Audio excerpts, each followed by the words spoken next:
How scary can it be? Hello! Welcome to your first night. I'd like to congratulate you on the behalf of Tony's Tacos on earning your position here as security personnel. We know it's a big deal, so don't worry. We'll make sure you're equipped with the right tools necessary to complete this job. So with that being said, let's get you acquainted.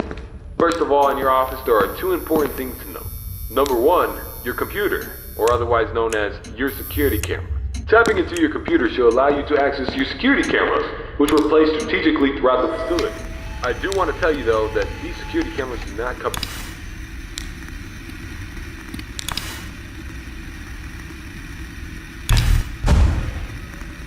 They are closed. Now, this brings us to our next important piece of discussion. Your blast doors. These were installed primarily for your security. We do realize that you are working a job which has its risks, so in case anything happens, you're being chased, or somebody's trying to break in, you can close these blast doors, make sure that your safety is your priority. Now, these blast doors aren't anything to play with. They're not toys. They are highly dangerous if you stand underneath them.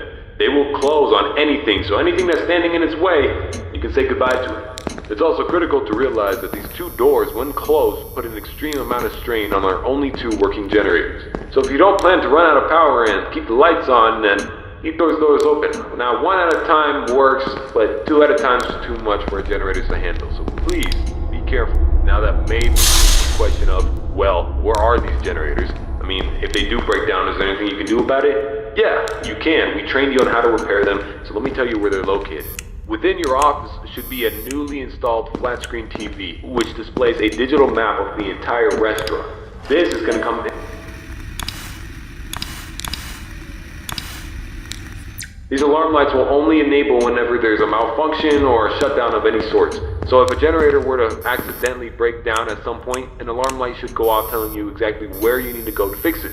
Luckily for you, the only two generators which power this entire facility are located in the same area, the parts and service region. The third and only alarm light in the arcade actually corresponds to the ventilation system. We have installed our ventilation reset switch in the arcade. I know it's unconventional, but our engineers decided that was the best spot for it. Knowing where the ventilation reset switch is located will be the deciding factor between life or death. The cons about purchasing an old abandoned pizzeria is that everything around it's pretty much historic. I mean, they're antiques, so your ventilation system sucks. Sorry to break it to you, but you're gonna have to reset it every once in a while. And since all the doors are locked here, you're not gonna have an extra airflow of air anytime soon. Oh, and there's one more thing I forgot to mention within your office. Towards the south wall in the back part of your office should be a small stage. On this stage should be an old and abandoned animatronic. Now this is a relic from the old pizzeria. If you're not good with puppets or anything of that sort, then you can keep the curtain closed. I mean, if you don't want to see it, make sure it doesn't see you. Am I right? And that brings me to my next point. There are a variety of other abandoned animatronics left over from the other pizzeria lying around here. This includes the front stage, parts and service region, the warehouse, you name it. There's at least something that we can salvage there. Not to worry, these animatronics are shut down, so there's no source of power anywhere we can. So between you, there shouldn't be another. But that about covers it. It should be a very smooth night, uneventful. You should be able to get accustomed and acquainted with everything, and I hope to see you tomorrow. Good night.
How scary can a bear be?